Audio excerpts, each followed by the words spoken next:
Bruce, you've dealt with the character of Wonder Woman before, as we've seen in the animated universe. How does this version of the character for the feature film differ from what we've seen you do with her?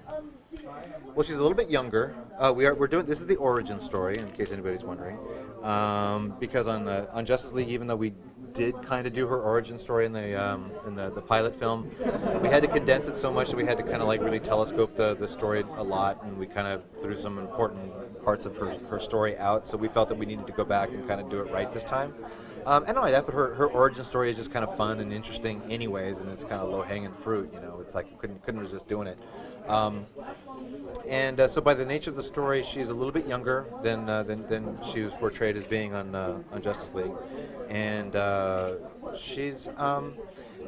This is an interesting thing. This is something that Kerry Russell brought to the character that we weren't really expecting. Is that Kerry, in her voice and her acting style, is a little bit more contemporary than we were expecting.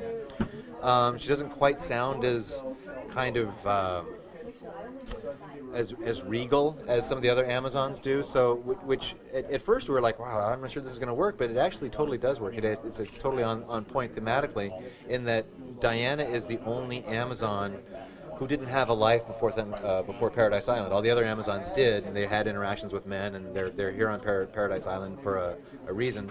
She's the only one who doesn't know what the outside world is like. So she's the one who kind of breaks the paradigm and actually goes to man's world and well, I can't talk too much more about that without spoiling it, but yeah, she's a little bit of the conduit, the go-between between man's world and the Amazons, and yeah, I'm sorry, I'm rambling now. I'm really tired. Cool, man. It's been a long first day. Yes, it has. Now, talking about, you're saying how you're looking at this as a origin story from her younger years. Is this connected at all to the DC animated universe of Justice League Unlimited and Justice League and Batman Beyond? Not at all. It's a standalone movie. Okay. Every one of these movies we kind of consider its own standalone movie. There may come a point when there may be some connectivity between one or more of the movies, but for the most part, we like to think of each one as kind of as a complete standalone. What do you think are the most unmined areas of Wonder Woman's mythology? I mean, just that you either chose not to or not to explore with this particular product. I don't have a good answer for you. A lot of the really good stuff has been explored already, but it's worth going back to. I mean, Themyscira is a good is a good location. It's a good mythic location. Her mother is a great character, and the way she deals with her mother is a great is a great dramatic situation. Steve Trevor's an interesting character. I mean, it's all good. Even though it's been done before, it doesn't mean it shouldn't be try it again. So. Personally, I will admit I was never the biggest Wonder Woman fan up until I saw her portrayal in the animated series that you've done. For some reason, that portrayal appealed to me. How you presented her, she was very relatable. She was very. You're unusual that way. Most people don't like the Wonder Woman from Justice League. It's my favorite one so far. Good. So, in that regard, what do you think? You're a very smart man. Yes, I am. What do you think about the character makes her appealing? What should you do to make Wonder Woman a good character for everyone to see? God, if I know. It's tough because I'm going to repeat myself. I've said this 4 or 5 times tonight already, but she's a paradox of amongst comic book characters. She's the most famous female superhero. She's right up there with Superman, Batman in terms of DC characters. But as to what makes her tick, it's different. When you look at Superman and Batman, you can say, oh yeah, Frank Miller's Batman, that's Batman, or Christopher Reeve's Superman, that's Superman.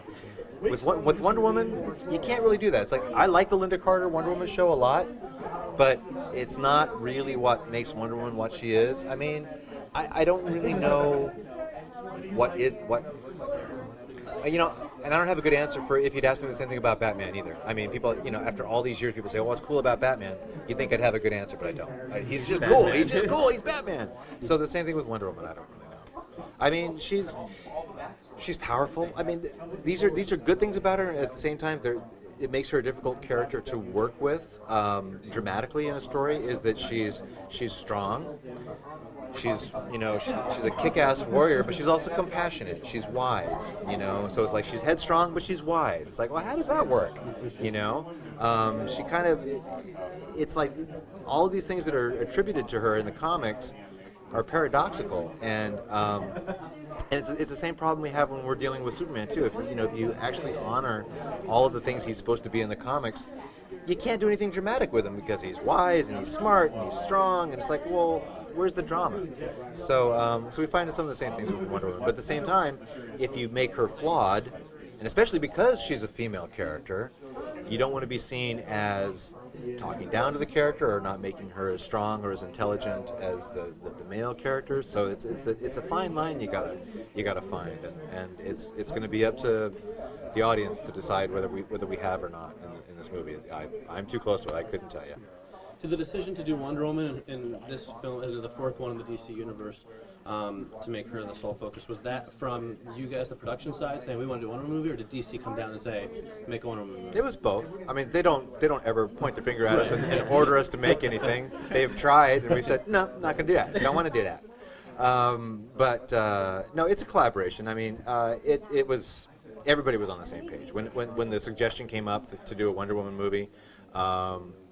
We wanted to do it. DC wanted to do it. Surprisingly, the home video people themselves really wanted to do it. There's a guy named Jeff Brown who's the head of the home video division. He was like super excited that we were going to be doing a Wonder Woman movie. It's like, okay, great. So that made it easier to get a green light, which is always a little tricky. So, but that was no. Everybody was excited that we were going to do this. Go ahead. As being someone who's basically changed the idea of how to do action cartoon shows, animation on TV, you've had such a impact on the industry, I believe. What is your view in kind of realizing that you've had characters like Harley Quinn come out of the animated series, and just what kind of talent you can get for voice actor work in Justice League Unlimited? How does that stroke the ego, or made you go, oh my God, how do I have this much power? I don't spend a lot of time worrying that I have too much power. That's something we should worry about. Yeah. No, it's cool. It's definitely flattering. It's weird. I don't know how egotistical it is, but when I walk into any comic book store or when I walk around the floor here, I flatter myself that I see my influence everywhere. Even if it's not direct influence, even if it's not somebody immediately imitating my style, they're imitating somebody who was influenced by somebody who was influenced by me. I see my grandchildren all over the place. It's really weird. It's like there were guys who were directly influenced by me who've already got their own, people, copying them. So it's very odd. But flattering in its own way. But it does kind of make me feel old.